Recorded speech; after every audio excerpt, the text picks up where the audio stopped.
Hey, yo, what's good, family? Y'all know the sounds, y'all know the names when you see them. It's Idiots with a Podcast. We back in the building. It's your boy, Micah. You know, we got a brand new show for y'all coming today. It's Sports Sunday, so we got to get into it. A lot that happened. A lot has happened in the last few days. So, you know what? That's what we here for. That's what we here for. We finna chop it up. I got my brother in the building. What's good, bro? What's good?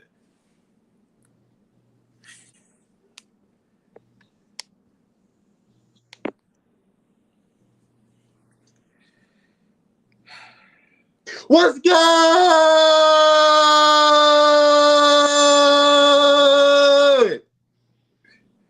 So wrong with you, dude. You already know what the vibes is, my boy. What's good? How we living, man, on this beautiful, beautiful Sunday? How we feeling, my guy? How we feeling? How we feeling? Talk to me. Talk to me. We feeling good, bro. You know what it is. You see the sound. You see the title of the show. If you haven't saw it just yet, Haven't seen it. just look at the title and you'll see I'm feeling good. That's all you gotta do. That's all you gotta do. All it says is Shout out Noah Lyles for this one. Let's chop it up. Let's chop it we got up. to, and we got to. Yeah, like he said, shout out my guy Noah. But world champions of what? Y'all know what that is. Y'all know what that means. So while we here, let's chop it up. We gotta start off with it. We have to. Biggest story in sports right now. We sweep the basketball golds at the Olympics once again. Shout out to the USA Olympic teams, everybody that participated. Shout out to y'all for just going out there and doing y'all thing, man. Everybody that participated, everybody that won a medal. Of course, we came home most medals once again. Tied with China for the most gold medals at 40. And greatness, man. That's all. That's all I can say about it right now. Is greatness. We got to witness it, and I'm so glad we got to witness it because it's not just in one place. It's not just one person. It's all over, from swimming to track and field, boxing to just so much, bro. It's just always fun to watch it every 4 years. Come together, watch the Olympics, basically as a one big family, and just see so much going on. Did you get to watch anything other than basketball? Bro, to be honest, obviously, I was busy, so I couldn't really check out everything. I saw a few things. I saw the track and field. I definitely saw Noah Lyles. I saw his bitch ass. Try to act like something wrong with you and all this other shit. This nigga came out on the scene and all dancing and lit and everything. Soon as you lose, oh, I got COVID. Like, come on, like we not. You lost, bro. You didn't want to go. You won bronze. Salute. You did bring home a gold. While you was in the Olympics though. So I will shout out to you for that.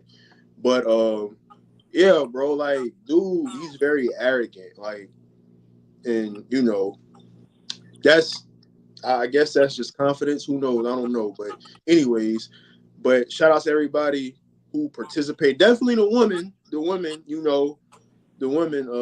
track teams. Shout out to them.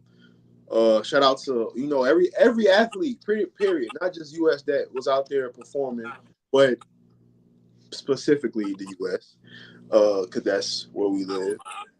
But like you said, man, you pretty much said a few of the things that I wanted to say, but yeah, man, that no allow shit, that shit kind of rough. Wait, pause. But I was just like, dog, like that shit funny, bro. Like that's just like a nigga. Like it's kind of like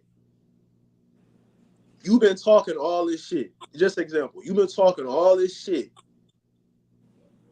and soon as you fight somebody, you get your ass beat, and then when you lose, shit, my shoulder was fucked up. Nah, my nigga, you got your ass whooped, bro. Like them niggas left your ass, like for real. Like, bro, them niggas left your ass. And yeah, they would have left me too. Because I'm not fast. So I get it. So I can talk. Because, brother, I wasn't there. I was watching like you should have been since you had COVID.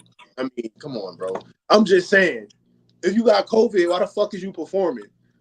I just want to go out there and give it my best. Nah, bro, you came out there too lit like you always do. You gave your little routine and you got your ass whooped. But I know why you jealous, bro. I know why you jealous. You mad because Anthony Edwards getting more love than you. That's Hey, like man. that's Hey, like a personal opinion. Nah, fuck that. I'm lit. Fuck that. I'm lit.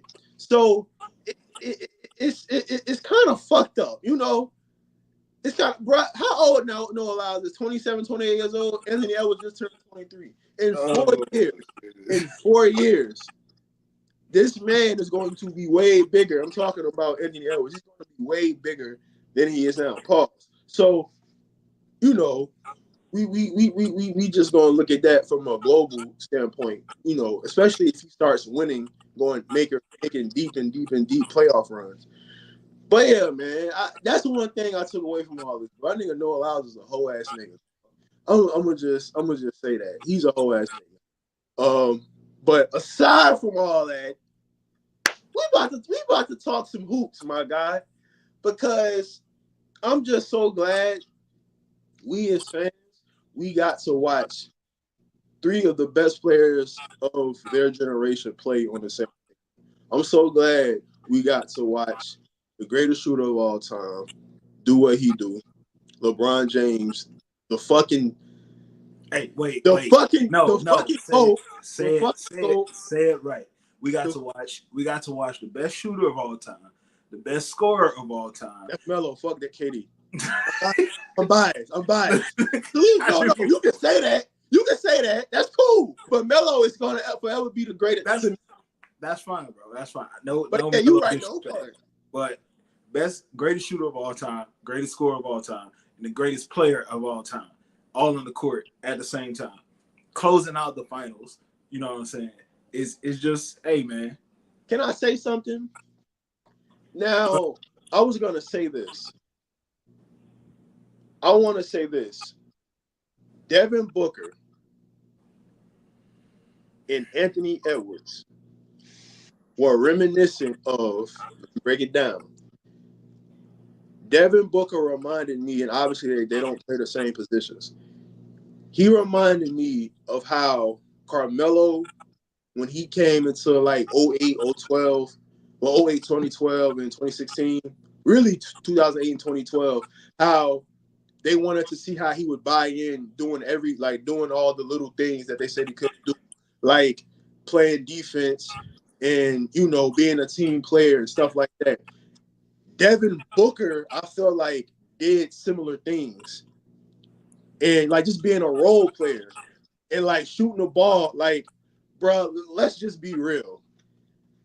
If he basically he's basically a better version of Klay Thompson. He was performing like a better, like in that role, like that 3 and D type role. He was doing similar things like that. But the reason why I bought Melo, like I said, he was doing all the little things, like how they said Devin Booker, he was just a scorer and all this. Well, Devin Booker is a hell of a defender. He showed he could do that. He showed he could rebound. He showed he could do the little things. That's reminiscent of the '08, you know, that type of Melo where, you know, how they was questioning him coming into the Olympics. And Anthony Edwards was the '08 D Wade of the, like, coming off the bench, you know, showing his spurts. Hey, I could be one of the best, if not the best player on the court. I can impact the game defensively and obviously offensively. I can hit, you know, clutch buckets when needed to be. And obviously, there's no need to speak on the other two guys, or other three guys. We already know what they did. And Steve Kerr has finally played KD with Steph and Brian, so that was something I was happy to see. What started, you know, him with Brian and Steph. But yeah, bro, that was definitely one of the best things I've ever seen watching basketball. And they all had clutch moments throughout this whole Olympic run. But them last 2 games by Steph was just magnificent. I was like, I knew we weren't going to lose the France game. Like, I'm gonna just say, I knew we weren't going to lose that game. No matter what France did, I just knew we weren't going to lose that game. I was more worried about the Serbia game, obviously, more than the France game. But Steph is Steph, bro. He's the greatest shooter of all time, bro. I'm not giving him best point guard of all time label yet. I can't do that. Magic still has that for me. But when we talking top 10, brother, he has to be in that 8 to 10. He has to be in there. For me, he's in there. I'm gonna say this. I'm gonna say this. This is just from me, and I've always been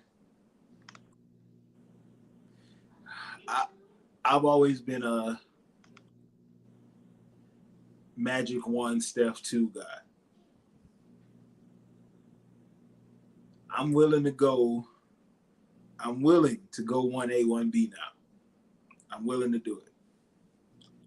I still have Magic just because, bro, his fucking numbers, like, in a short span, and then obviously the finals MVPs, the league MVPs. If you're talking about careers, like full resumes, Magic resume is better. Like there's no question about that. But just watching Steph, like people were saying, I know what it feels. I see what it feels like to be a Warriors fan in that 2015 to like 2018, those years. Yeah, I understand, and it's nobody on the court that could have did what he did in those last 2 minutes against France.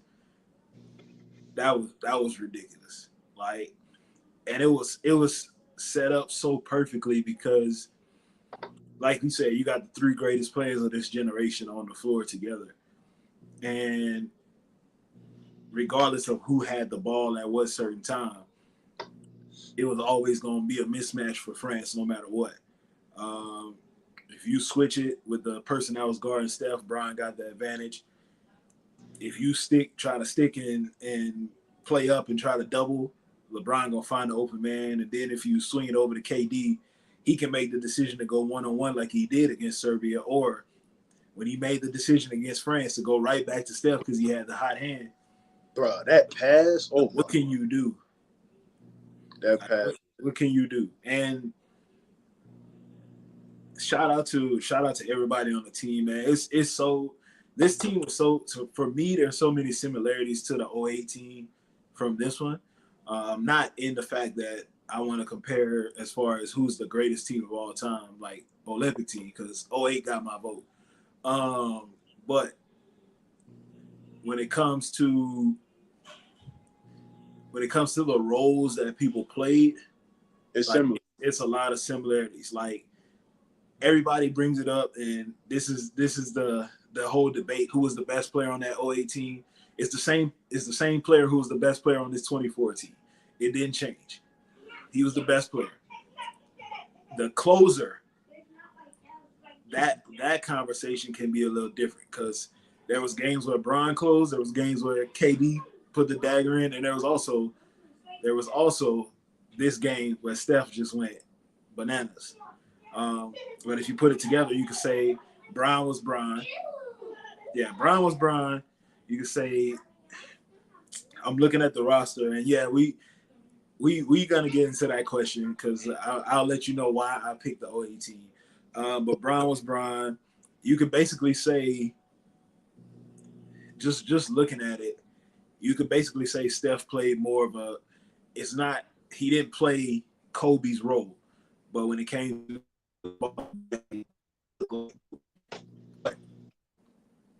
when you talked about Anthony Edwards coming off the bench, I think about it's not Melo. I thought about Darren Williams. That's what I thought about. Because like D Will, he wasn't really in that. He wasn't the facilitator as much for that team because he didn't have to. You got a team with Kobe, Bron, Chris Paul on it. You're not gonna have to be the main facilitator. But he came off the bench. He shot 38% from three. So basically, you could basically say Ant played the role of him. Well, not him. I would say Ant played the role of D Wade more than that. I would say Devin Booker played the role more of Darren Williams. And I would say Carmelo and KD was similar in what they did. Like, of course, KD came off the bench most of the games outside of France. And when Melo came off the bench, that man was lighting it up. So, yeah, it was definitely some similar roles. The big men was a little different, but it was similar. Like, we had Dwight Howard and Chris Bosh, basically. That was our two big men. And Anthony Davis and Bam basically looked like them too. Basically, that's basically what it looked like, just in different ways. So a lot of similarities. But let's get into that since he brought it up. Greatest Olympic team of all time. Everybody holds on to the magical run and the magical games that the 1992 team played in. Let's just say I looked at a lot of those games and who they were playing against, and nah, we're not doing that. I can't get that to them. Whenever you finishing up your just magnificent expertise, my brother, I will enter the chat because I'm just listening. It's just even when you look at it, like, everybody gonna say, well, they was winning their games by this much, and they didn't need certain players to be what they were. But the best player on that team was Charles Barkley. I know Michael Jordan gets a lot of love, and he was on the team, yes. But if you put those guys on the floor and you line them up, who was the best in those Olympics, and you line it up against the 08 team, Charles Barkley against Bron, nah, we're not doing that. Kobe and Mike, cancel them out. They basically the same person. Kobe not gonna let Mike win. Mike not gonna let Kobe win.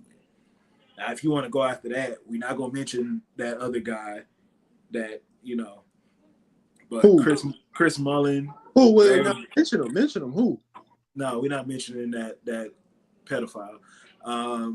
But yeah, Chris Mullin, Clyde Drexler, Patrick Ewing, Scottie Pippen, David Robinson, Larry Bird, Magic Johnson. I'm gonna just say this: Larry and Magic ain't doing nothing in 2008 against Dwayne Wade, Chris Paul, and Melo and Darren Williams. They not. Them boys, they was washed. Them two was washed for sure. Larry and Magic, they was washed. I don't care what you say. Clyde Drexler always thought he was the man, but we're not doing that. So I'm gonna be honest with you, dog. You honestly, you don't even gotta break it down. I'm gonna just be real. Then we can move on. One team has fucking LeBron and fucking Kobe on the same team, and they fucking damn near prime, whatever you want to say. The other team, I mean, yeah, they got Mike Barkley, but I'm not picking no team if you got LeBron and fucking Kobe, let alone Melo and Wade, bro. Fuck. And then, bro, these niggas was playing fucking CIA agents. Like, who the fuck was these niggas playing? What the fuck we talking about, bro? I'm tired of niggas always talking about 1992 this, 1992 that. Bro, these niggas was playing CIA agents and taco makers. Bro, what are we doing here? What are we doing here, bro? That nigga said CIA. What are we doing? Oh my goodness, dog. What is wrong with you, dude? I'm just being real. My nigga, like, what the fuck are we doing here? He said CIA agents, bro. Bro, I'm just being real, bro. Best player they played against was fucking Tony Kukoc. And we all, no disrespect to Tony Kukoc. He was He had a solid NBA career, but nah, my nigga, nah. we talking about we talking about the 08 team here. And to be honest, I don't think they better than the 2012 team. I think 2012 better too. I would just say that. Because that's Bron and his fucking Miami Heat Bron. That was Miami Heat Bron and OKC KD. And that was KD when he was coming off an NBA Finals loss. I mean, like, bro, he just averaged fucking 30 in the finals in his first finals. Bron coming off his first finals. Fucking Kobe still had a lot left in the tank. I mean, Melo still was that nigga. Like, what we doing here? And I think wasn't that the year KD was the MVP, right? No, that was 2012. That was Bron. That was Bron MVP year. No, like the Olympic MVP. I think KD won it, right? I think he did. Yeah, because this one was the only one. Bron been there 3 times. This was his first time winning Olympic MVP. Yeah. I don't think. Yeah. It probably was. Because look, also if you want to go look at the stats, even if you want to break down how they bring it up 2024, the 2024 team, bro, Wade, Bron, and Kobe, they all averaged 15 plus. This team, they all didn't average 15 plus. I mean, I know KD. Okay. They didn't give MVP in 2008, 12, or 16. That's why Bron don't have one, because he would have won it in 08. Yeah. He would have won it. Yeah, but like I was saying, Bron, Kobe, and Wade, they all averaged 15 plus. Steph, KD, and Bron, I think Steph averaged 14, Bron averaged 14, and KD averaged like 12 or some shit like that. Because obviously he would have averaged more if he would have started. But anyways, but still, like, I'm not picking no team over the 08 team. Yeah, 08 got that. To me, 08 got that shit. Like, that's just what I think. 1992, fuck out of here, bro. Fuck out of here. I'm not. No, I don't give a fuck about them old niggas. All you 50 and 60-year-old niggas who want to hold on and Mike and all that other shit, fuck out of here. We're not doing that, bro. I'm not allowing that. I'm not allowing that, bro. I'm gonna say, since we talking about this, let's try to. I'm gonna try to keep it current, because I don't want to reminisce on all that. 2008, the best Olympic team ever, but let me just keep it current. I just want people to understand fully what we got to witness. Like, you watch an Olympic team, and the 3 oldest players on the team was the 3 best players on the team. And the oldest person, I believe, I think he was the second oldest person at the Olympics. I think he won MVP. Because I think was it Serbia that had a 41-year-old or something like that? I just find it funny when people. Let me start over saying. I just find it funny people want to question Stephon Marbury. I just find it funny when niggas like that want to question why he the MVP. He been hating on Bron. He has. So from the start to finish, it's clearly he was the most consistent player, and he did all facets of the game. This is the thing that I don't understand. If you literally watched all the Olympic games, people were saying Steph should have been sent to the bench because he was playing so bad. Until the last 2 games, when he finally found his shot. But the first 4 games, they was like, get this brother out of here, dog. We gonna lose games because of him. Now all of a sudden he find the shot, he closed out the final game, and all of a sudden, he should be the MVP. See, that's the problem. Once again, that's the same thing we do for the NBA MVP. One person do something so amazing in a few games, and they forget about all the consistency. When you got somebody that averaged 27, 8, 8 for their career, and he only got 4 MVPs, you telling me he's only been the best player in the league 4 years? No. He's been the best player in the league for about 15 years straight. y'all get that fatigue in y'all minds, and y'all forget there's more than just scoring to the game. Like Steph was literally a liability on the court on both ends for the first couple games of the Olympics. People was talking about, well, if we don't get KD back, we ain't gonna win nothing, which was true. I even said that. I ain't gonna lie, dog. If we really want to be real, outside of these two games, I'm not so sure he was playing better than Devin Booker. Devin Booker was the third best player for the entire Olympics until the last two games. I mean, and he had moments. He had a couple games here and there where he looked like he was good. But when we talk about being consistent, it was LeBron first. After that, you could have said Anthony Davis, because even though he didn't score much defensively, that man was, I think he averaged like 4 blocks a game, literally coming off the bench when he should have been starting, honestly. But if you want to be honest, you could have said Drew Holiday was more consistent than Steph was, because Drew did what Drew does. Bro, literally. I've noticed, like, since he's gotten older, it's like people with, like, they're paying attention more to his game now than what they did when he was actually, like, prime Drew. Yeah, because I think it's more because of where he's playing at.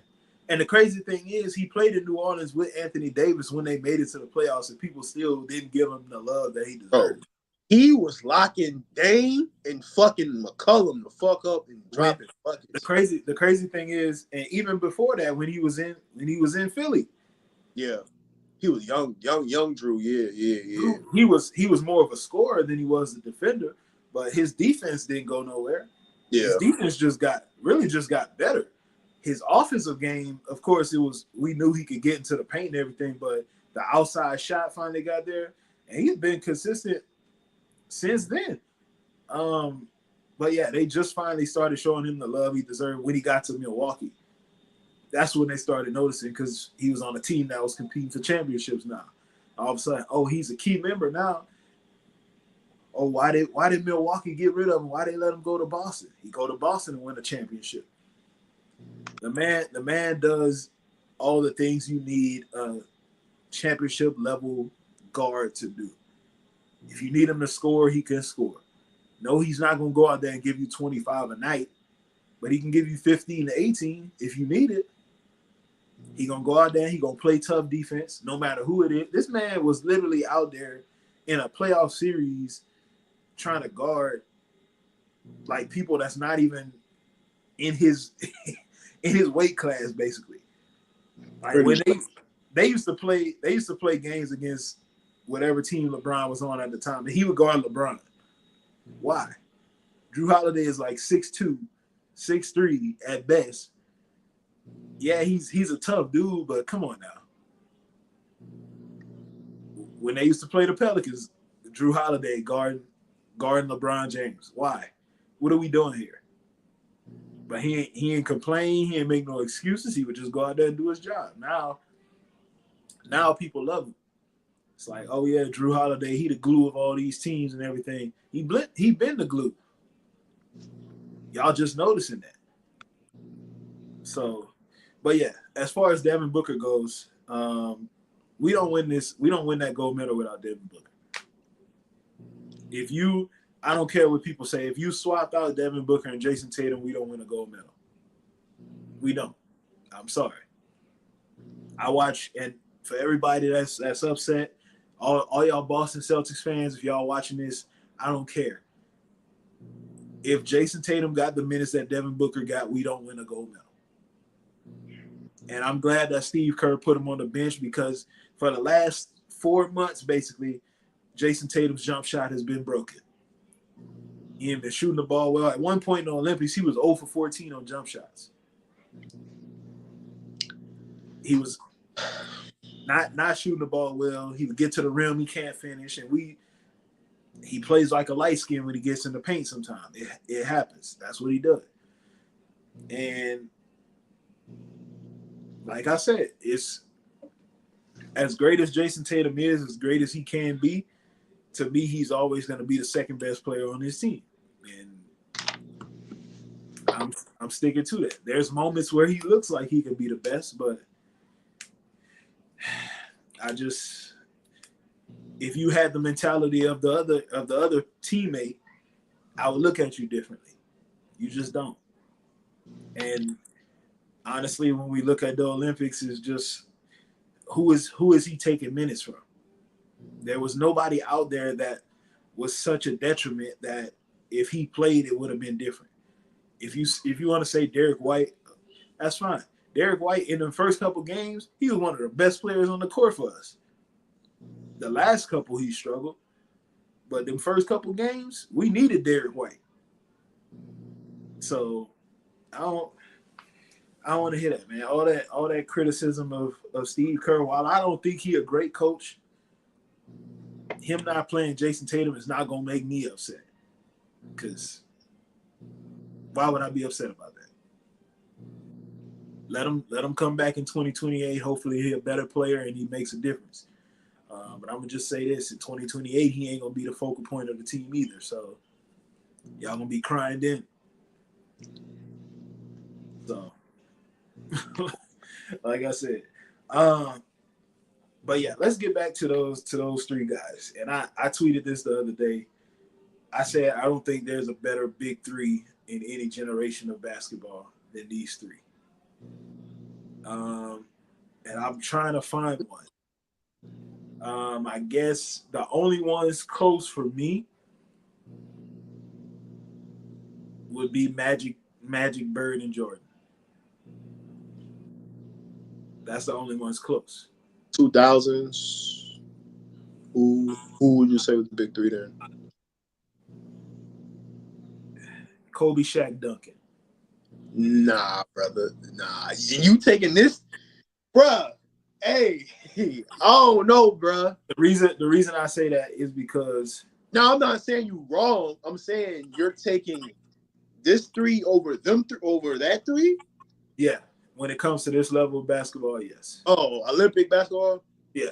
I got you. But even then, even if you started a team, even if you say let's start a team with those three guys, put two other guys on the court with them, I think the team with these three guys would be better than the team with those three guys. Nobody's stopping Shaq. Let's get that out the way. You ain't stopping Shaq. He ain't gonna be, bro, defensively. Oh my God. Woo! Yeah, you ain't stopping Shaq. Let's get that out the way. We know that.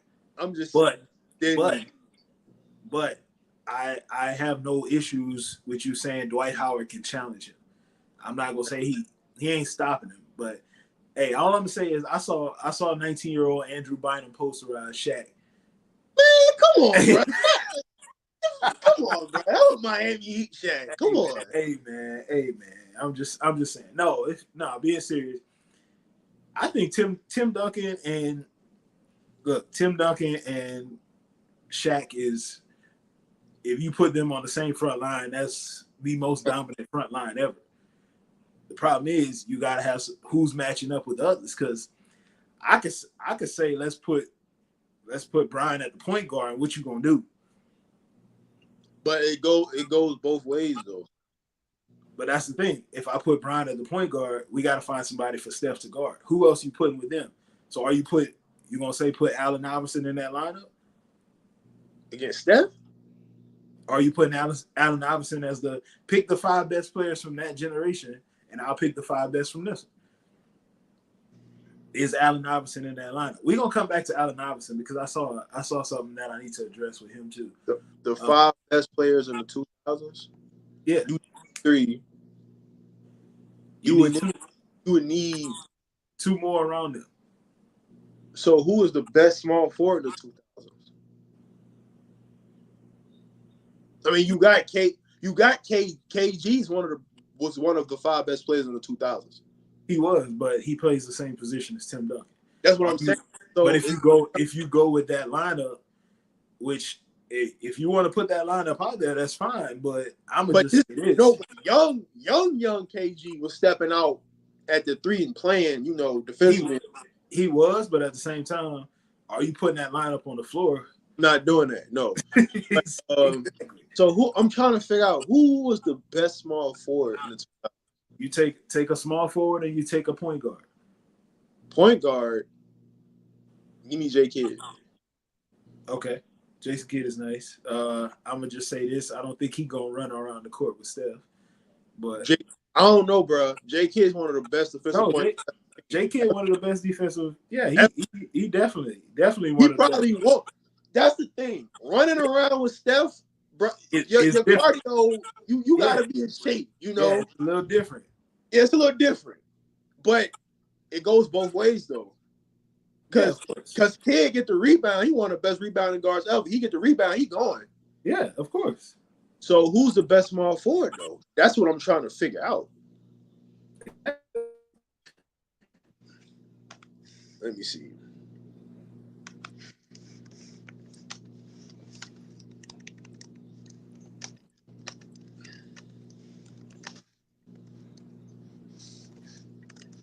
Are you gonna say Paul Pierce? I mean, I would say, but you got Bron. I would say Bron, but you got Bron already. You can't include Bron because he's on the other got team. Bron. It got to be Paul Pierce. Fuck no, fuck that nigga. Who else is gonna be, bro? Melo, nigga. What you talking about? You can't take Melo because he technically still with this generation. I go T-Mac.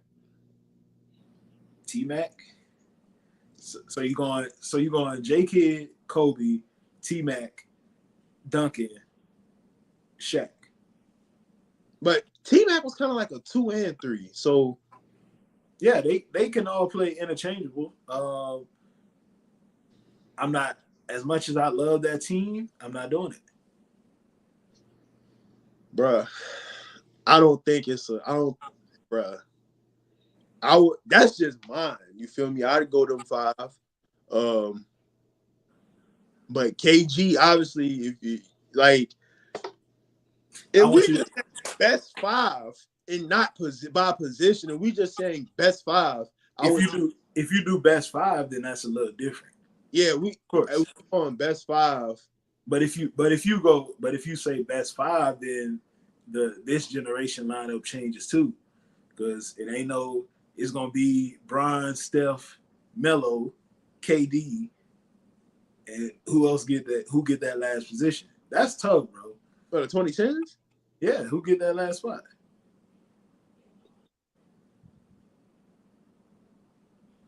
Like I said, it's no positions. Just think about it. Well, have at least one big man though. It gotta be Dwight, because the 2010s. It gotta be. Who else is gonna be? Bro, of the 2010s, who else is gonna be? Dwight. It's Dwight, Jokic, or Embiid, bro. Nah, I wouldn't go. I can't go Dwight because Dwight was more like I feel like the best version of him was like late 2000s. More so like 2010s, not Dwight. Best version of Dwight was from like 2007 to 2011. Basically. Yeah, something like that. Well, I don't know, man. Yeah. So do you gotta say Jokic? The best 5? Who? Okay, you got Steph, KD, Bron. Are you going PG? Are you going not PG? Are you going Melo? Or are you going Kawhi? Objectively, I'm going Kawhi. Bias, I'm going Melo. Then that's tough. And that's the thing. Both of them and say fuck it. That's the thing for me. Like, I'm looking at it. If you go best 5, then it's hard for me to find a big man that can match up. You gotta go Kawhi. You gotta go Kawhi. But Melo will bust his ass. Pause. But you gotta go Kawhi. Okay, so best 5 of the best five of the 2000s would be AI. You got to include AI. AI over T-Mac? You have to include AI. The way they hold AI. Yeah. AI over T-Mac, for sure. So it would be AI, Kobe, KG, Duncan, and Shaq. No. Hold on. What you mean, no? I'm trying to think. Oh, you said KG, right? Yeah. All right, hold on. I'm tripping. I thought I you was just going to say, what you mean, no? Who you taking off? I feel like J Kidd needs some love, though. But if you're taking the best five, you taking J Kidd over AI? Hey, bro. Hey, this is I have something because another podcast was talking about AI and they said you just had to be there to witness just how great he was, and they were saying he was better than Steph Curry. All I'm gonna say is this: as much as I like AI and love that run that he had in 2001, we saw that 04. I'm saying he not. No, not yeah. no. Wait. So they two different players. They are. They play two different ways. They're two different guys. Love AI, man, but I love AI too, man. One of the pound for pound, probably the toughest player to ever play the game. But the problem is everybody says his game would translate so well to this game. Yeah, it would. But we see a more efficient version of him already with Kyrie. So how much better would he be than what he was before? I feel like, the game different. It was tough as fuck to score then. And he was playing. That's one of the toughest eras to play. Like defensively, offensively, that was one of the toughest eras to play in, if not the toughest. Because nobody could shoot the damn ball. That's what I'm saying. For him to do that in the toughest era, he was one of AI is one of the craftiest players I've ever been able to play the game. He's one of the best bucket getters to ever play the game. The problem is he would get you 30 on 24 shots.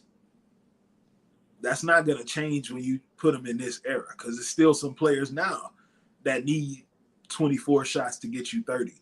So shit. Who else was on the team that can fucking score? Eric Snow? Yeah, that's what I'm saying. That team I understand, but even if you put him on another team, like we saw it when he went to Denver, he was still the same level of player.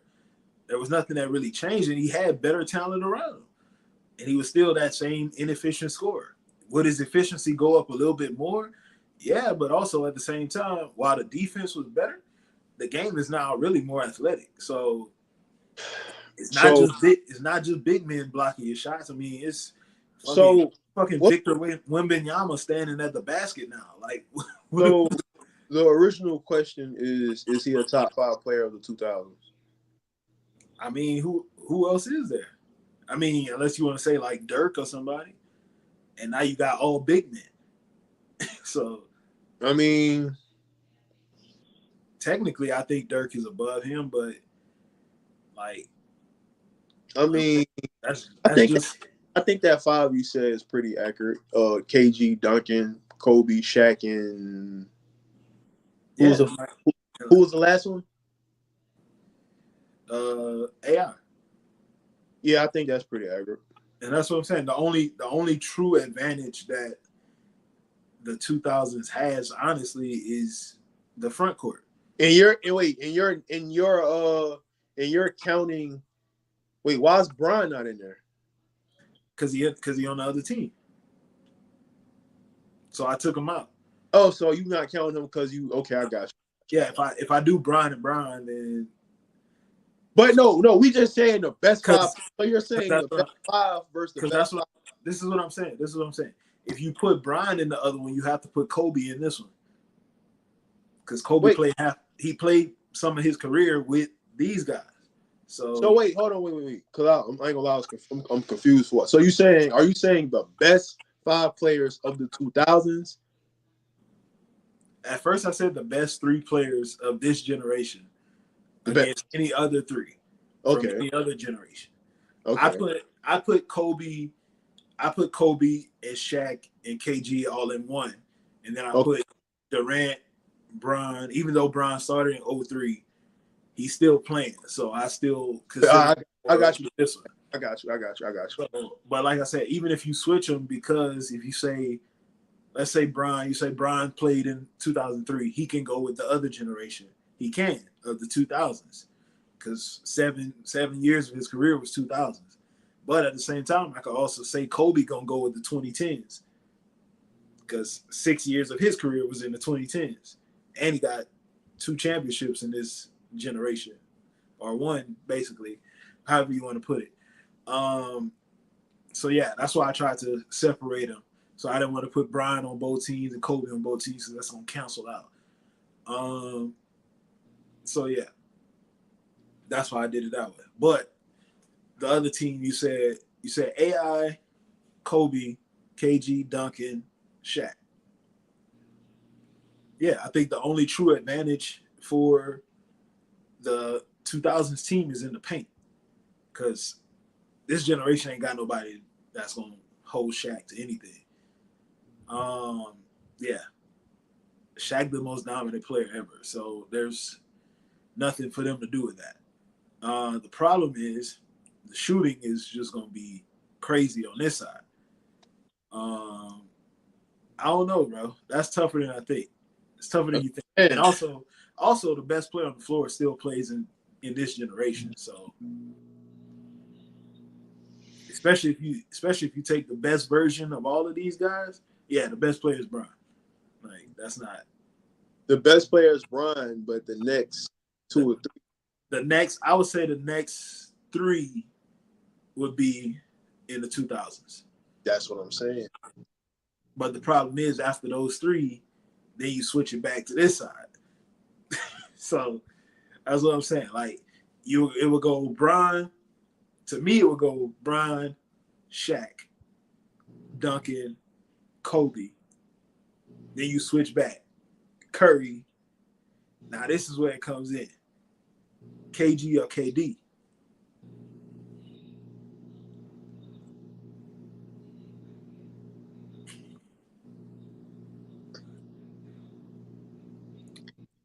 I would probably. I would say this. If we taking the best versions of them, give me KG slightly. I would probably lean. Damn.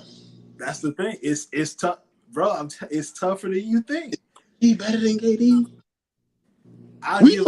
Whoa. We talking about Minnesota KG. We ain't talking about Boston.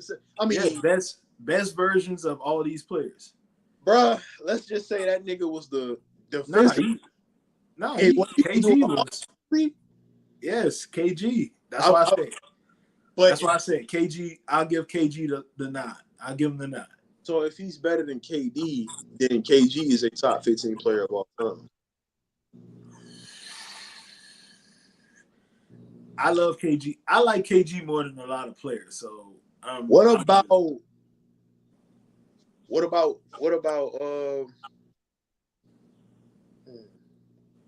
D Wade?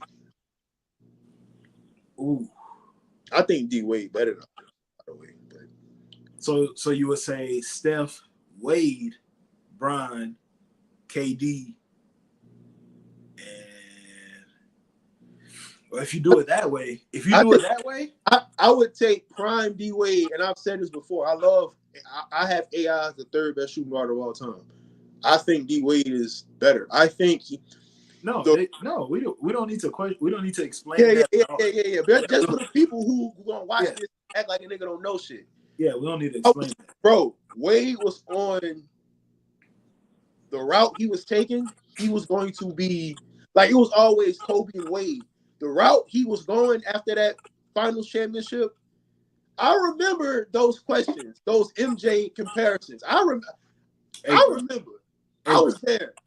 All I'm saying about that is if Dwayne Wade knees don't go out, we having a totally different outlook on his career right now, because they not losing in 2014, and honestly, I don't know if Bron leaving South Beach after 2014. They don't lose. they don't lose. They're not losing. They might not lose the championship. Honestly, No, they wouldn't. They wouldn't. They don't lose in 2011, even though D Wade was still that guy. That was probably the last best D Wade I seen. But they don't lose. Yeah, they don't lose the finals if his knees never got fucked up. even But let's just say they lose 2011. After that 2012 Olympics, Dwayne Wade knees was shot. He gave everything he had in that 2012 Olympics, and then after that, he was getting carried a lot. He had games come here and there. He played in the 2012 Olympics. Did he? No, he just played in 08. I just realized he only played in 08. He only played because remember his knees was already fucked up. No, his shoulder. Remember he injured his shoulder. Oh yeah, that's true. That's true. He did. But yeah, they was questioning if they should actually pick him for 08. And then he came in with the ball lead. Like that's why he didn't play in 2012 because he was hurt. Yeah. Yeah, but even in 08, they didn't know if they won. They was unsure if they wanted him. Yeah. In 08, yeah. his knees was bad in 08, and they was like, we don't know if he's gonna be able to play, but he ended up playing, and they needed him. But yeah, 2012, he was shoulder. One, I think it was a shoulder. Yeah, he by 2012, Dwayne Wade was But that's what I'm saying though. So it's like his prime was short, but he was still really, really, really, really good. That's crazy. That's crazy because that changes the dynamic of that matchup. You got Steph, Wade, Brian, KD, and I'm just saying, I'm not. Listen, I tweeted this. I love and this was before when Steph did his last two games because I think Quinn Cook said something about the two Curry and Wade.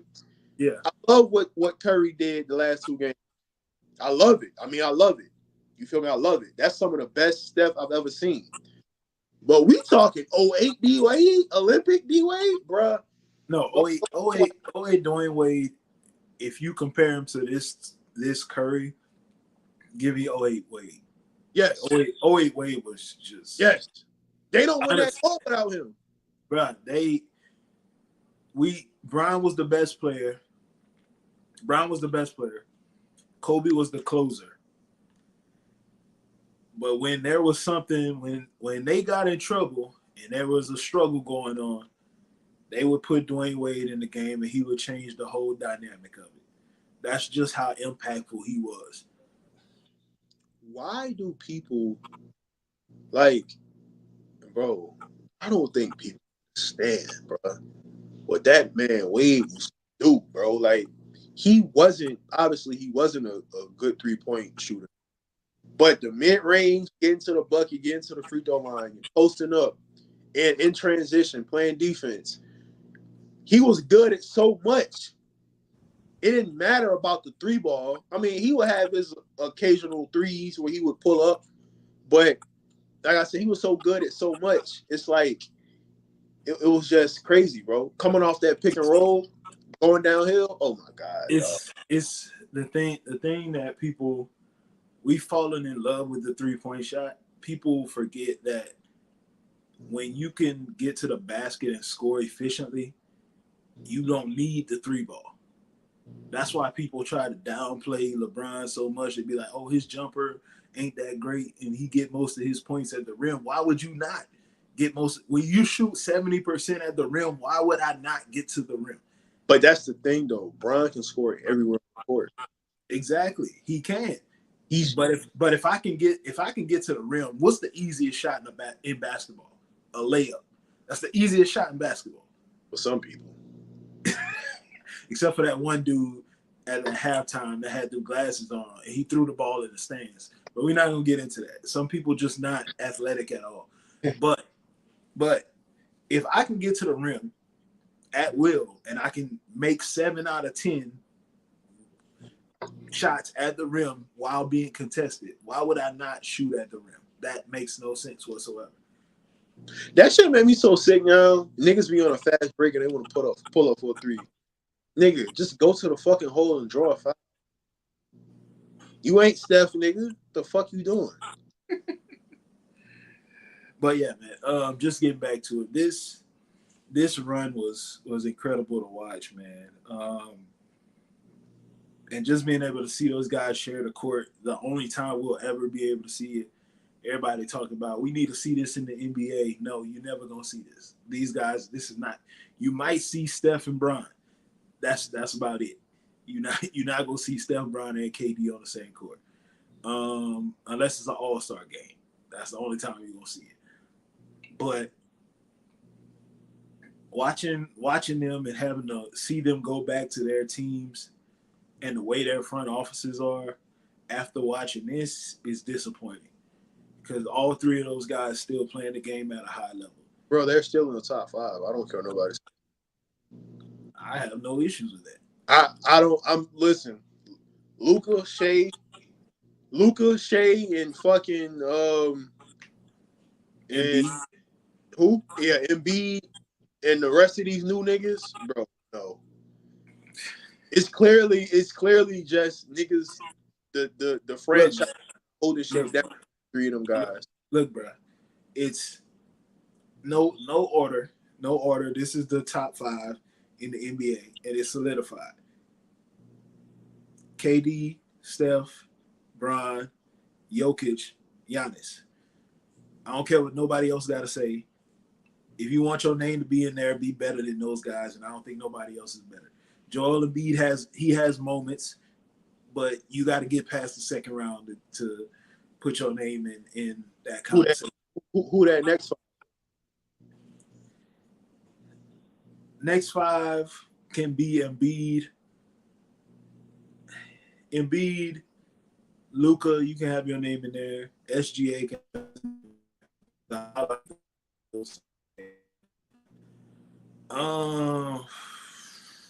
Wait, who you say after SGA?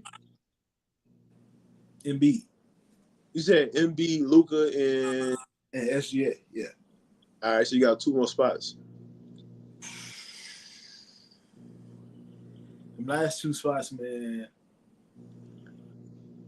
I'm gonna just say this. I think Anthony Davis' name has to be in there because I think Anthony Davis and Ant.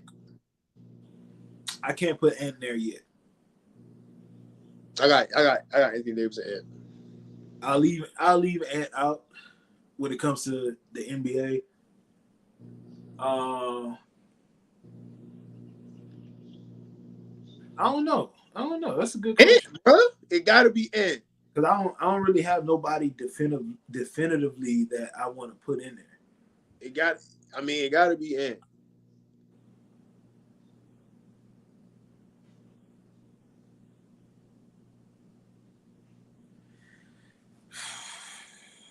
I don't know. It might just be.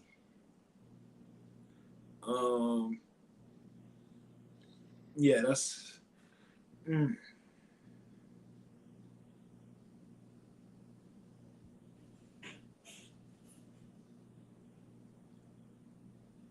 It might just be, bro. It might just be. Or Jaylen Brown. I'm just saying.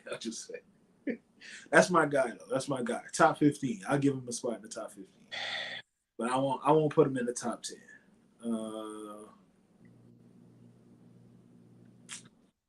Yeah, I don't know. Ant might have to get it by default. Honestly, if you play on a team with Karl Anthony Towns and Rudy Gobert, I might have to give you a spot because, yeah. Hey. Hey, you know what? Nah, forget all that. Take Ant out. Give me Victor Wembanyama. I don't care.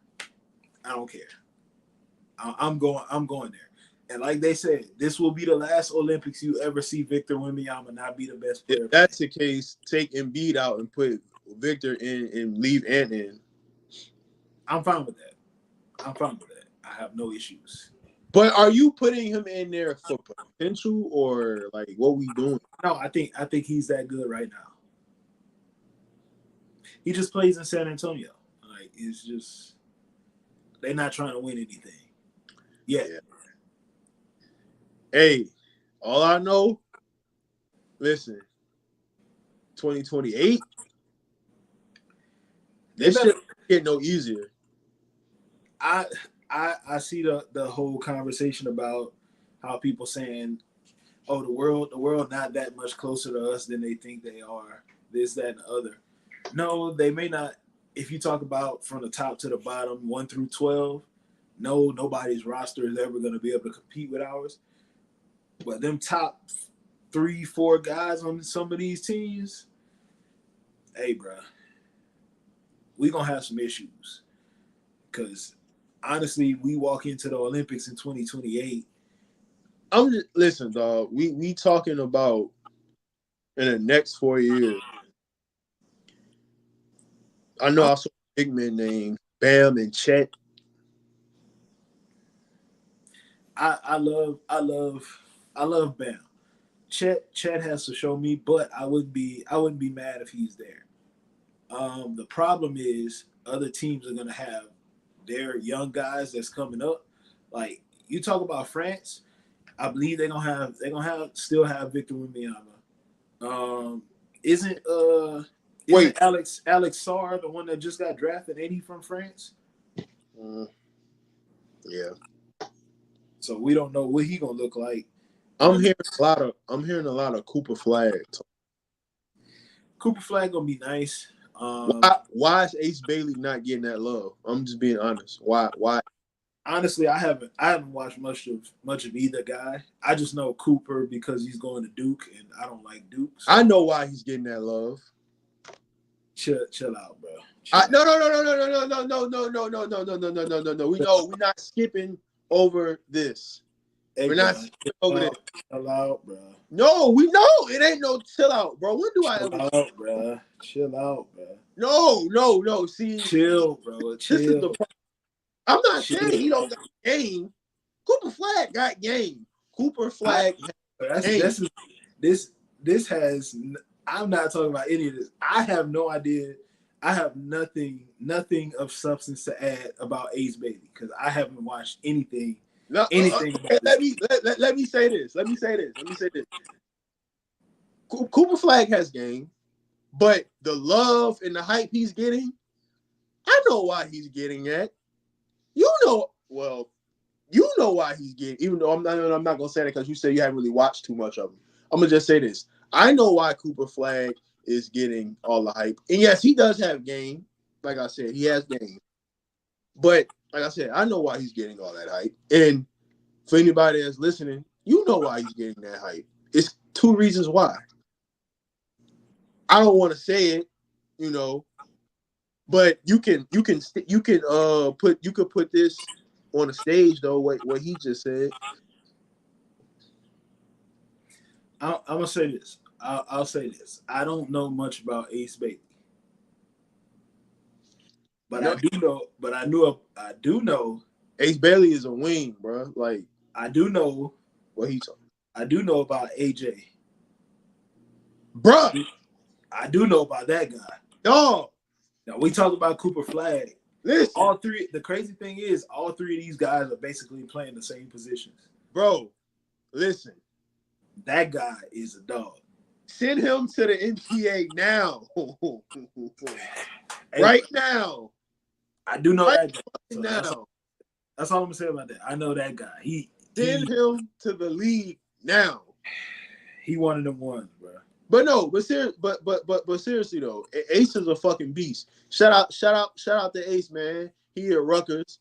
Shout out to my to my people in Jersey, man. Rutgers finally getting some love. Shout out to Dylan Harper too, bro. Rutgers, man, they gonna make some noise, man. They gonna make some noise this year, man. They should. But yeah, I don't know much about Ace, but from what I'm hearing, he like that too. Bro, that's what I'm saying. Like, why? I really want to say it so bad, but I don't want people to. Bro, say it, bro. Just say it, bro. Because then people will be like, "Oh, you ain't been watching him. You don't think he got game?" I think he has game, but no. Cooper Flag has game. Yeah, he does. But if the roles were reversed, Cooper Flag Cooper Flag is getting that same treatment that happened in 1992. He's getting that love. Cooper Flag is getting that love. Let's be honest about it. Cooper Flag is getting that same love, and it's going to lead because to he is white and he goes to Duke. It's going to lead that exactly. What happened in 1992 with that Olympic team? Who was on that team? Who was on that 1992 team? And who should have been on that 1992 team? If he was on that team, then we would have a totally different discussion about the 1992 team. But he wasn't on that team. They took you know who.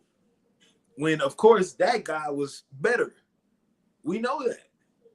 Bro, but all I know is if Cooper Flag was going to Rutgers, he wouldn't be. That's all I know, bro. Like, let's be realistic here, bro. Let's be realistic here. I'm not saying he don't got game. Like I done said 1,000 times.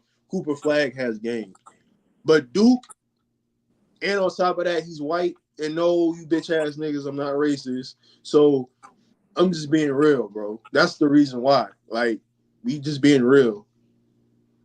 There's no way in hell niggas is acting like he that much better than Ace Bailey. I'm not allowing that, bro. And yes, nigga, I watch basketball, I watch hoops. He's not that much better. If he is. But, you know. But AJ a fucking dog, though. I'm just being real. That nigga's a fucking beast. Put him in the league right now. Put that nigga in the league right now. But we talking about the men a lot. Let's jump over real quick. Shout out to USA women, 8 straight gold medals. We knew they were gonna win, but it was hard. What happened today was very interesting. I didn't even watch the whole game. I just caught some of it because I had some stuff to do. But I was like, damn, the game came on that early. I saw the last 4 minutes. I didn't watch the whole thing because I was playing the game. But that was very interesting. But the one thing I will say about the women, and I was supposed to tweet this earlier, but I got busy and I was like, I forgot about it. I'm gonna just say this, bro. A'ja Wilson is creeping close to my top 5 women basketball players of all time. She only 28. That's, bruh. Crazy thing is, she just won this gold medal, just won MVP of the tournament. She finna go back to the WNBA. They finna resume the season. She finna win MVP in that league. If she win Finals MVP again, a conversation will be had. Because somebody gonna have to come out of that top 5. Hey, you ain't hearing nothing from me. I don't have no rebuttal for that. You know, hey, I'm with you. It's tough, man, because I got that top of the line women and the debates is just crazy, bro. Like you got A'ja trying to put her name in the list. You got Maya Moore, who was a fucking dog. You got Cynthia Cooper, one of the greatest players to ever play the game.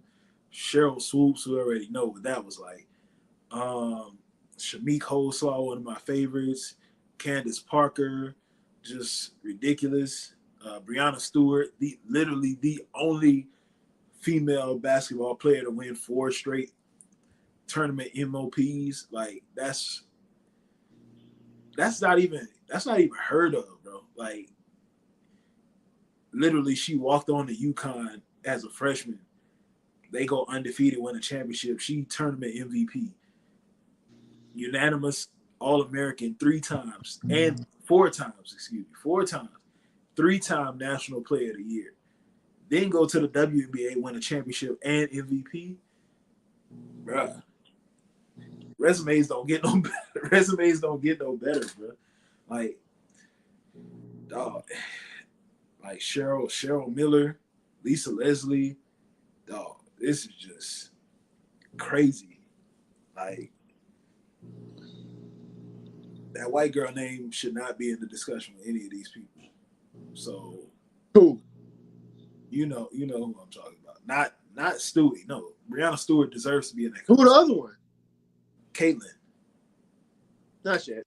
Nah, she can be there one day. She Right don't. now, even if we talking about greatest college players, her name don't need to be in that discussion. She was a great scorer. I think like when it comes to entertaining, she's up there. Yeah, when it comes to the Watch. player that people want to watch, yeah, her name could be in there. She's top 3 as far as what we want to watch. But if we talk about the best of the best, she ain't in the top 10 of college basketball players for me. I'm sorry. I didn't even get to watch Cheryl, but the highlights that they have of her is just she was way ahead of her time. I know how good Reggie was, and if she was beating Reggie, then I'm just saying, bro. Any chick who get their own suit, you was a fucking bucket. And that's in the 80s, bro. Like 90s, you know what I'm saying? Like, and then we know what Maya Moore did in college. We know what Stewie did. Candace Parker at Tennessee, Shamik Holslaw. The list goes on and on, bro. It's just too many, bro. It's way too many names. Cheryl Swoops, Louisiana Tech, legend, greatest player to ever come out of Louisiana, women's basketball. No, it's just way too many names for her name to be up there. And I like watching Caitlyn. I have nothing against her. It's too much. It's too many names, bro. Way too many names. I honestly don't even think she's the best point guards ever played. Like Ivory Latta is sitting right there. Like I'm not taking her over Ivory. It's some bias in that, ain't it? Of course. Bias. Of course. Ivory Latta is. I'm gonna just say she follows me on Twitter, so I gotta give her some shout outs. Hey man, hold on, bro. You gotta get on the pod, bro. What you doing, bro? Hey, bro. I told you, relax, bro. Bro, I got some questions. I have a lot of questions. Relax. Since you got a lot of questions, you said you had some questions that we got time. We got some time. We on perfect time. We on good time. We on good time. All right. I should have wrote them down. I'm trying to remember me now. Bro, you literally have a phone in your hand. You can type it. Bro, listen, nigga, I've been on the move, bro. I ain't been having time, so I got a freestyle off my head. All right, so let me ask you this.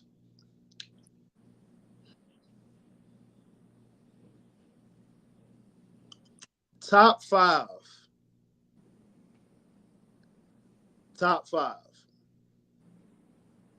Now, I think we did this question with Rich and Paul. Shout out to Rich and Paul. I don't think did you give me your top 5 college basketball players? Yeah. You did? And who were they again? Because I don't remember. Well, we all did different lists because a lot of us was gonna say the same names. So Yeah. I had a few different names in. So all right, wait. Give me your top 5 point guards. College. And no, nigga, you better not say no fucking Raymond Felton. I don't even know. I'm not saying on Raymond. I don't even think Raymond Felton the best North Carolina point guard ever. I know I was being funny. That's honestly best North Carolina point guard might be Ed Cota. That's a name. Hey. But I ain't a long time. But I'm gonna give it to Ty because Ty was my favorite. I still think the 2009 North Carolina team is top 3 ever. So that's just all right. So you got Ty Lawson, So are you including the top 5 point guards you ever seen, college wise?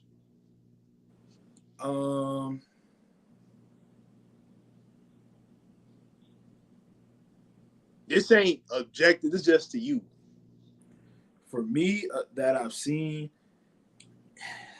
Ty gonna be in there. Kimba gonna be in there.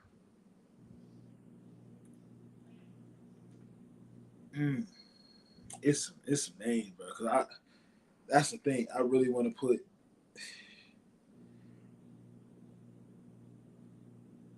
Should I put D Rose in there? Cause man, I'm gonna put him in there for you. I'll let him. I'll let him have a spot. Uh, That's 3.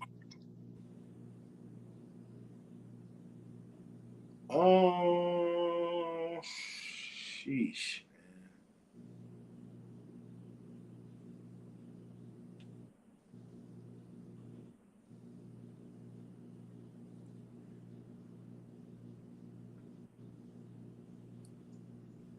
man. Jason Williams. Best point guard I ever seen right there. College wise. College wise. Jay Will got to be in there. Best point guard I ever seen college wise.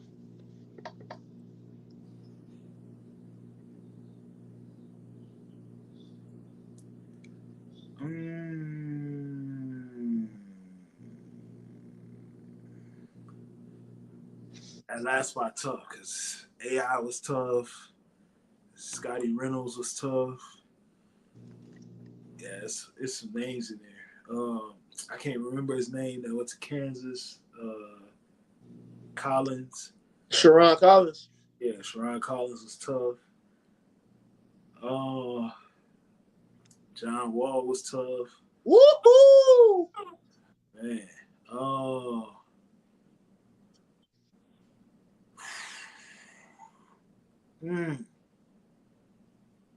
TJ. What about TJ Ford? TJ Ford was a dog. I'm gonna just throw some names. Jameer Nelson. TJ Ford went to where? Texas? Texas. Yeah, he was in Texas. Jameer Nelson. Jameer Nelson was tough. D. Brown. Darren Williams. That whole Illinois squad was dog. Y'all beat them. Yes. Y'all beat Y'all beat. Yeah, we had the fat point guard at the time. This guy, bro. You said don't say his name, so I could. This guy, bro. I couldn't put his name in there. Guy's funny. Oh man, that's Shabazz Napier. Shabazz was nice, but I can't give him the nod over a lot of these.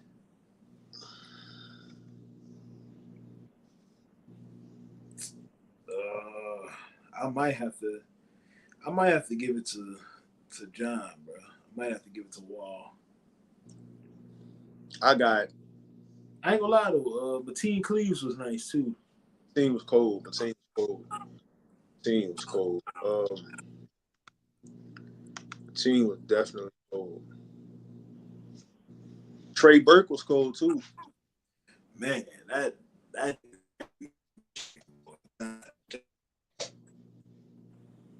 he almost won me some money too. Yeah, Trey Burke was cold.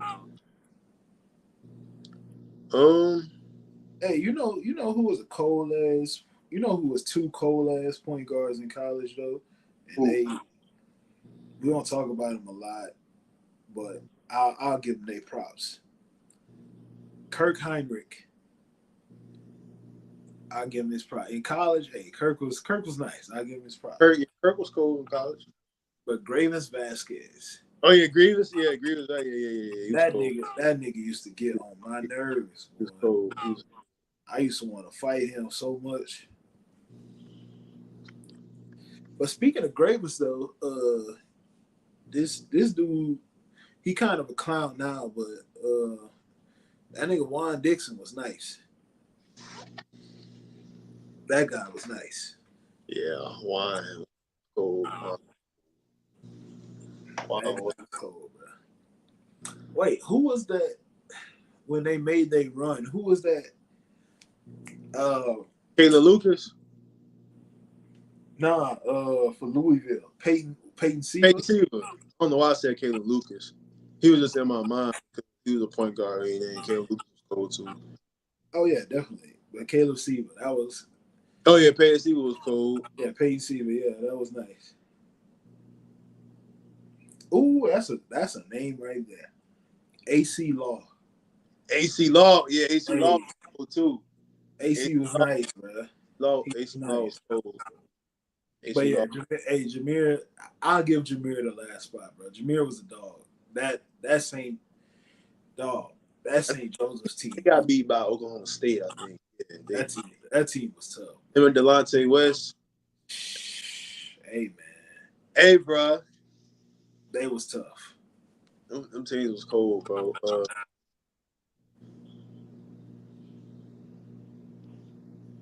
I know you said Kemba Walker, but what's my man name? What was the other guard? AJ Price for Connecticut. He was all right. Yeah, he was nice. AJ Price was all right.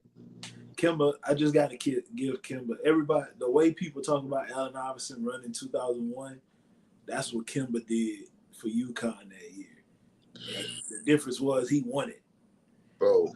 When you talk about somebody stepping up in big moments, bro, going through that Big East tournament, the shot against Pitt, then going through the NCAA tournament, all he did, then, bro. I remember he played against Kawhi, San Diego State. Man. Bro, that man was so, bro. Kimber was that nigga. He still is. Even though he retired, he's still that nigga. Shout out to man. He was killing everybody, bro.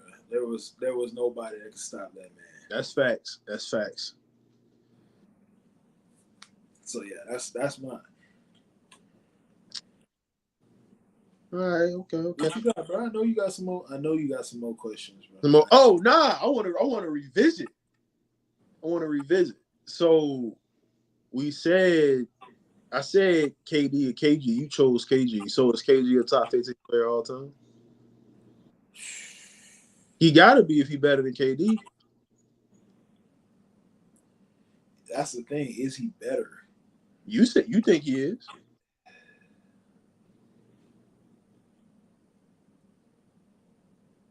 Oh man.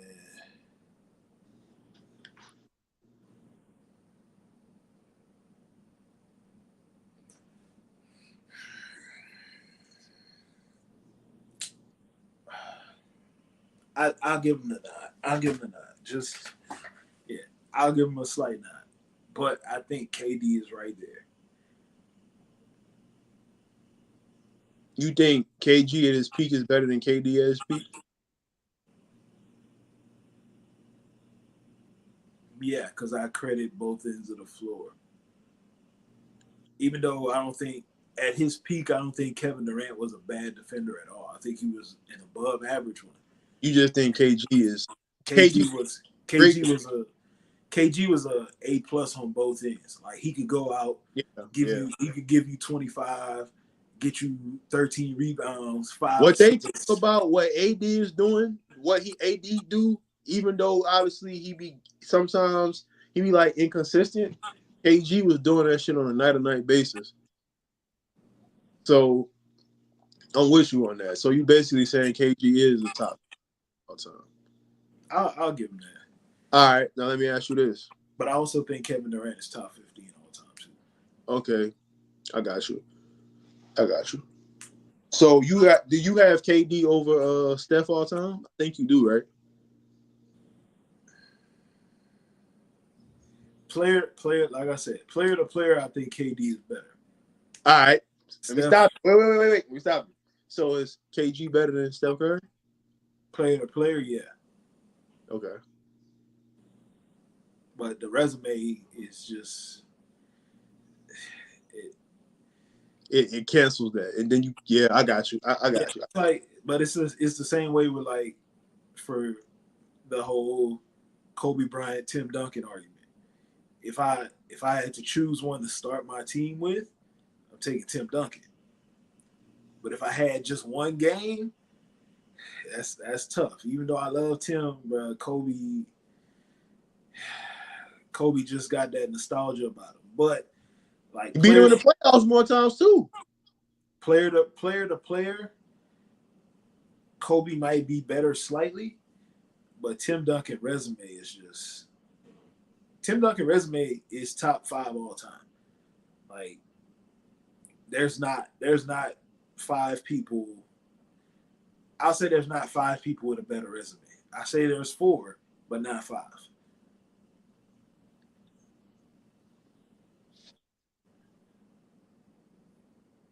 All right.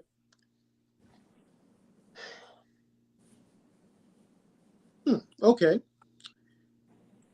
So, I'm about to flip it over. Pause. Um, Rank these receivers: Ocho Cinco, Steve Smith, Andre Johnson. Steve Andre Ocho.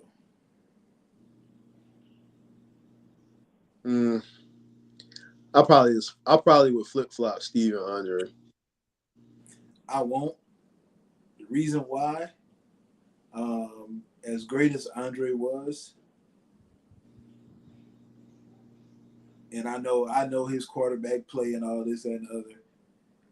Steve did things on the football field that Andre never could do, I would say this. and that also includes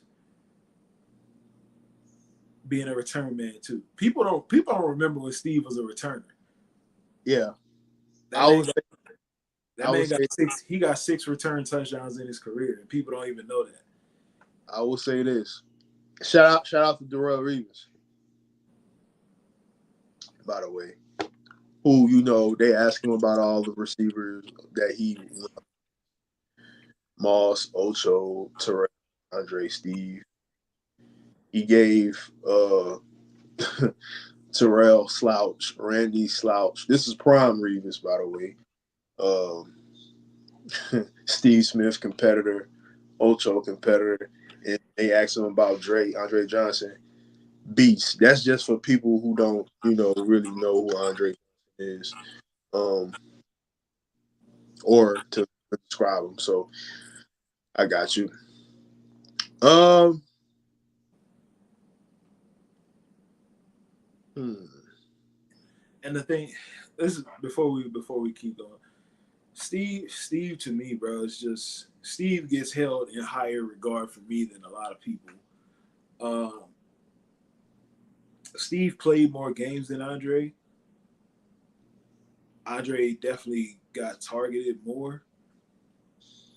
Steve only had, I think, in his career, he's got targeted 40 times more than Andre, even though he played like 40 more games. Steve had 1,000 yards at 35. Crazy. Like, the craziest thing is, I still believe that Steve Smith is probably the best receiver that Lamar Jackson has played with.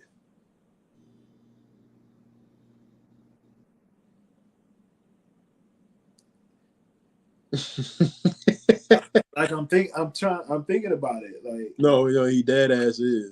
Lamar been in the league, he's going on year 7, and Steve Smith was on the Ravens for what 3 years, or 3 4 years, or something like that. Yeah. And I'm looking at the players that he's thrown the ball to. His best receiver stats wise was Hollywood Brown. Yeah. But the best receiver that he's had, and I think Zay Flowers is going to be better than Hollywood ever could be. Um,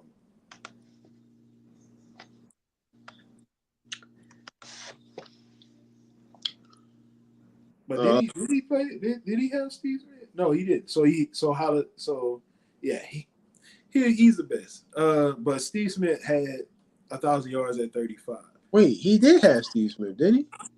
I don't think I'm looking at it. I think Steve wasn't there. I think Lamar got there the year after Steve left.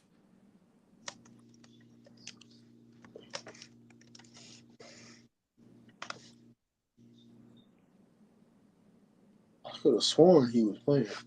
I thought he did too, but no, it was with Flacco. Yeah. It was the next year, Steve retired and then Lamar came in. But yeah, even if he would have been playing, that would have been the best one. But yeah, Steve had 1,000 yards at 35. Like All right, I got you. plus Cooper Cup did it. But Steve, before Cooper Kupp, Steve Smith was the last receiver to win the Triple Crown. Gotcha. All right. For all those that don't know, that's leading in receptions, yards, touchdowns in the same season. Yeah. Just so for y'all that don't know. I got another one for you. Ben Roethlisberger. And you have to answer this. Ben Roethlisberger or Brett Favre.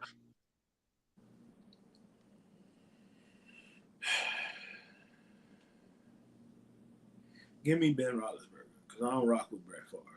I don't like that guy.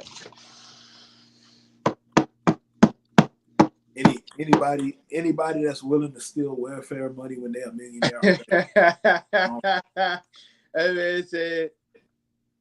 That man said he stole welfare.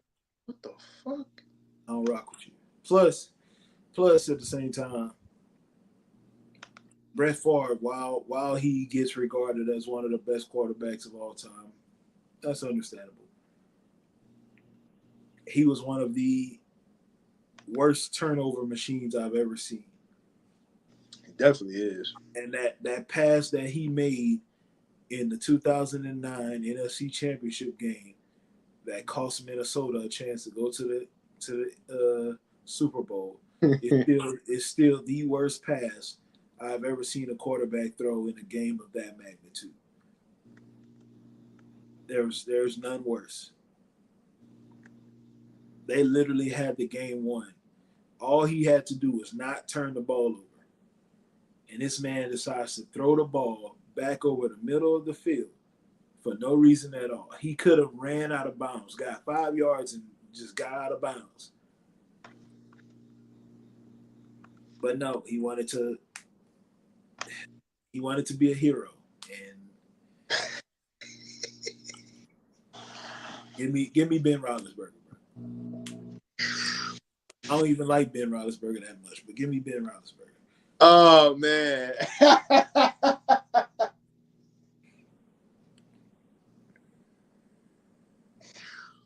Woo, that's funny as hell, bro. Hold on, bro. Hold on. Give me a minute, dog. Give me a minute. Oh man. And then it says still in welfare. Okay. Johnny Manziel. Bro, get out Or of here. Robert Griffin. Get out of here, bro. I'm serious. Bro, just answer the question. Bro, what the fuck you doing? Johnny Manziel gets held in high esteem because of that game that he had against Alabama. I'm not putting him above RG3. All right.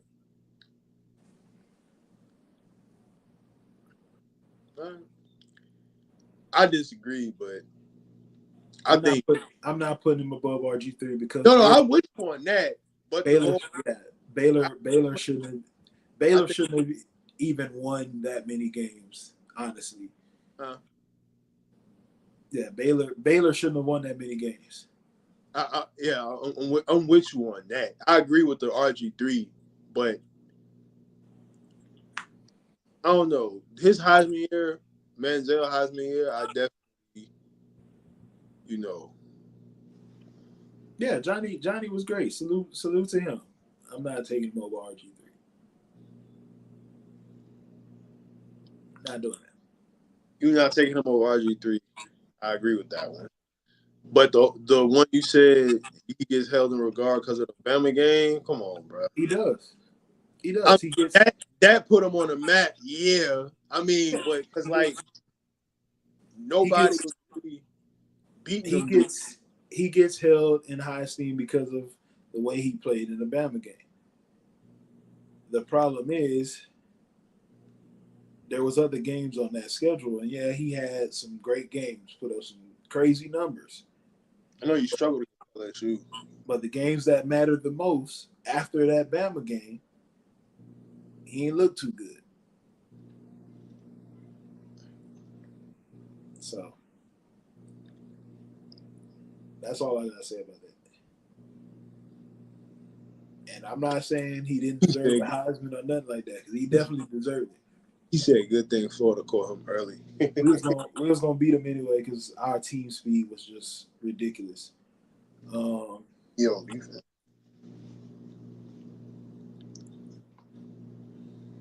But it's his numbers, like, yeah, that LSU game was nasty. His numbers wasn't honestly that crazy of numbers, honestly. Yeah, he was making plays, but it just wasn't. It wasn't like it was nothing we hadn't seen before. Yeah, the running around and doing all the backyard stuff, I understand. But as far as the stats go, we saw those stats before. Vince Young had done it. Tebow had done it. Like, we seen it already. Tebow was the first quarterback ever with a 30-20 year. 32 passing touchdowns, 23 rushing. We seen it before. Honestly, those numbers still ridiculous when you think about it. That's not normal. Honestly. Yeah. But hey, some people just not normal.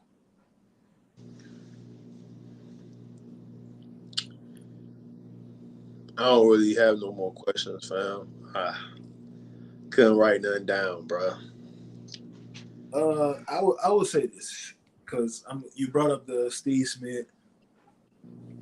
You brought up the Steve Smith, Andre Johnson, Ocho. I think I know where you got it from. One thing I'll say about that is, for all you people out there, don't ever disrespect the legend that is Larry Fitzgerald again. Andre Johnson was great, but if you think Andre Johnson was a better receiver than Larry Fitzgerald, you are outside your mind. Larry Fitzgerald is better than all those guys I named. Larry Fitzgerald is top 5 all time, and it's not debatable either. Where I'm trying to figure out. Is he in my 5? Yeah, he in my 5. He should be in everybody's 5. Is he over Megatron? No. Megatron is top 3. He over AB? Yes. Yeah. Megatron is top 5. Top 3. The top 3 receivers, well, honestly, if you want to be honest, the top 4 receivers should be solidified. Is Larry over T.O.? No. So Larry's 5. Okay, I got Larry's 5. I have T.O. at 4. You got Megatron over T.O.? Yes. I like Megatron more than I like T.O. So I have T.O. at 4. Megatron is 3. Jerry Rice is 2. Randy Moss is 1. Damn, that's crazy, bro. Like, that's literally my order. Like, no, Michael Irvin gets no love from me, bro. Bro, see, this is where you need to get off this podcast and stop watching.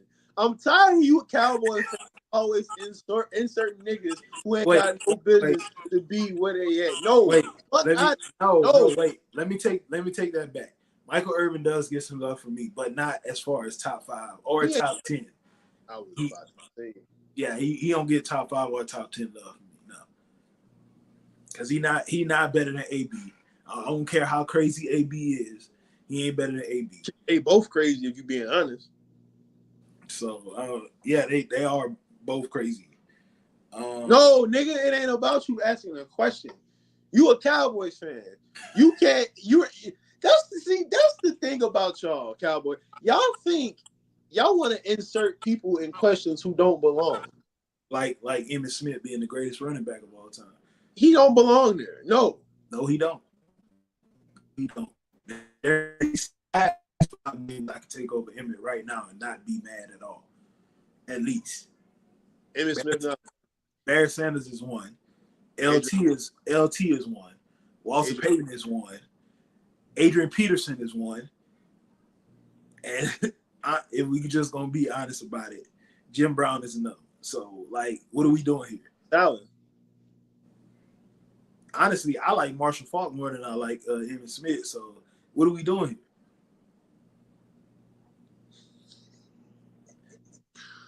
So my question to you is, since he brought up Michael Irvin, who you taking, Michael Irvin or Marvin Harrison? Marvin. Michael Irvin or Chris Carter? Chris Carter. Michael Irvin or Julio Jones? Julio. Damn it, he can't be in the top 10 then. Michael Irvin or Torrey Holt? I might go Mike. Against Torrey? Oh no, I can't do that. I'm trying to think, bro. I don't know. Torrey Holt was cold, bro. I like Isaac Bruce. That was my guy. I think Isaac Bruce a dog, but I think he underrated. But Torrey and Michael Irvin, I got Torrey. Torrey is Honestly, Michael Irvin not even better than Sterling Sharp, so we can hit that. Honestly, if he didn't have that injury, he probably would have been on some talent. Sterling Sharp was on his way to being top 5 ever. I was just about to say that. So, but yes, I did put Randy Moss at number 1, and I don't care about no fried chicken eating, glue on the gloves wearing Jerry Rice. I don't care about that. Randy Moss number 1. Y'all go on the field and try to guard. The only person I ever seen guard Randy Moss was Jason Sehorn, and that was because Randy Moss was a rookie. Go look up what Randy Moss did to the Dallas Cowboys on Thanksgiving Day, and then come back and talk to me. Well, you said the only person to guard Randy Moss, like young Randy Moss? Yeah, the only one to shut him down really was Jason Sehorn, and that was only because the Giants got pressure on Dante Culpepper all game. But yeah, go look up what Randy Moss did on Thanksgiving Day to the Dallas Cowboys when he had 3 catches for 163 yards and 3 touchdowns. Then come back and talk to me. I was there, so I don't count. So yeah. Do I have a football question? That's crazy. We usually always have a show, and I always have the football questions. Hey, bro, if you got them here, bro, I couldn't think of no question because I was on the go. I couldn't. But I know this off topic, but Music Wednesdays. Oh, I got some questions for sure.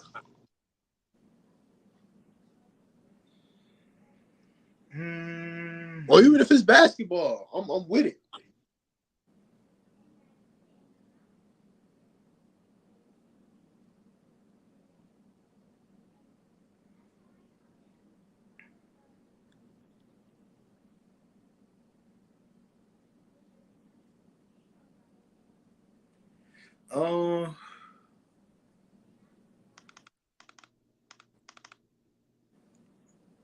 I don't have any, man. I don't really have anything else. It's been a good show, and I got shit to do. But before we close it out, shout out to one of the greatest scorers to ever play the game of basketball, Michael Beasley, going to the Big 3 championship game. And make sure y'all tune in, man. You're seeing one of the best to ever put the ball in the hoop. So make sure y'all tune in and watch that, man. Michael Beasley, the dog. Always has been, always will be. Shout out to my guy. Anything else, bro? Nah, man, I don't have nothing, man. I just want to say appreciate people for, watching, tuning in. Appreciate everybody for rocking with us. We just getting our feet wet, man. We trying to flood the market like 50 back in 02, like Wayne back in 02 to 05, to 05. We trying to flood the market like mixtape 50, like mixtape Wayne, man. We trying to do something like that. Wednesday we got 2 guests from the Audio Dope podcast, Music Wednesdays. Nick will be making his return. He was on our music episode, one of our Music Wednesdays episode, and his co-host Teddy, they will be on. So that's very, very, very interesting. Because I let me just say, I've checked out a couple of shows, and hey, bro, I'm gonna have to go watch. So I just seen clips, but I'm gonna have to go watch. It's a cool show, but y'all make sure y'all tune in, bro. That's all. Yeah. Wednesday will be fun. Oh yeah, man. Whoever, listen. If you want to be on the show, hit me up. I'm gonna say it again. If you want to be on the show, hit me up, bro. I don't care who you are. I don't care what type of fan you are. I don't care who your team. Hit me up. We can talk about anything you want to talk about. That don't mean, if you come on here and you start talking about professional rugby, I'm gonna be talking about it, or we only talk about it. Because listen, I don't know shit about it. I just know they wear nice ass polos. That's all I know. So that's all I know. And listen, man. Shout out to all y'all. Shout out to every person in the world except for Noah Lyles, bitch ass. Fuck that nigga. I smoke for that nigga. He's a hoe ass nigga. Fuck that nigga. Yeah, bro. Fuck that nigga, bro. I don't like people who do that shit. You lost fair and square, but stop trying to act like you had COVID. Nigga, don't nobody get COVID for real no more. Even if they did, fuck out of here, nigga. Nobody. Hey man. I ain't gonna lie. You You know still what I'm got people saying? who get it. Hey, shout out to Ike Hilliard. Shout Shout out out to to the dog GOAT, Mike man. in New Jersey, man. Check it out. Shout out to the GOAT. Yeah, I want all the smoke with that nigga, bro. He a lame, bro. He listen, bro. He's a jealous individual. Nothing pisses me off more than people who are jealous of other people. And Shout if out y'all to the GOAT, man. and if y'all seen that article about Anthony Edwards and Noah Lyles, you know what I'm talking about. He's a jealous individual. I don't like jealous people. So yes, that's some hoe ass shit, bro. Shout out to the GOAT. Shout out to the GOAT, man. Look, bro. Just check out the jersey, bro. Do it one more time for the people. Shout out to the GOAT, man. Top 5 receiver in University of Florida football history. Y'all know the name, man. Y'all know it. Shout out to the GOAT, man. All I know is he's shouting out all these goats. Listen, bro, this man, Ivory Ladder follows this man. Ask this man, please, why he hasn't got her podcast. Because I have. Why are you doing this, bro? I thought we was boys. I thought we was boys. We definitely boys, but I have questions. Okay, fine, bro. Fine. We're gonna work that up. I have questions I want to ask. I got you, bro. We're gonna work this out. We're gonna set it up. All right, cool, deal. All right, man. All right, bro. I got you. I'll get on that tonight. No, because tonight, because she might take it as jumping in the DMs. I don't want, Yeah, I'm just trying. I'll be professional and do it tomorrow. I'm trying to ship a basketball out there so I can get autographed. I'm trying to get a jersey. I'm trying to hook. What's up, my guy? I got you, bro. First thing tomorrow morning, I'm gonna be a professional and send her that message, and we're gonna try to get the connection going. All right, bet. Because I know she got connections in the WNBA too, and I want a couple of those ladies to come on the show. Listen, bro, I don't give a fuck if I don't care what sport you play. If you a professional, you always got a home here. We ain't big or nothing like that. Pause. So we not global. We just two guys hanging out talking sports, and we fucking idiots. Like literally. My dog said he trying to get flued. He trying to get flued out, bro. Chill. Chill. No. Chill. I don't want that. Me don't want that. I'm good where I'm at. Oh my goodness. I'm good where I'm at. We idiots though, like I was saying. So we are. And if you see the opening to this show, you'll know why. Fuck Noah Lyles. That bitch ass nigga. He's a hoe ass nigga.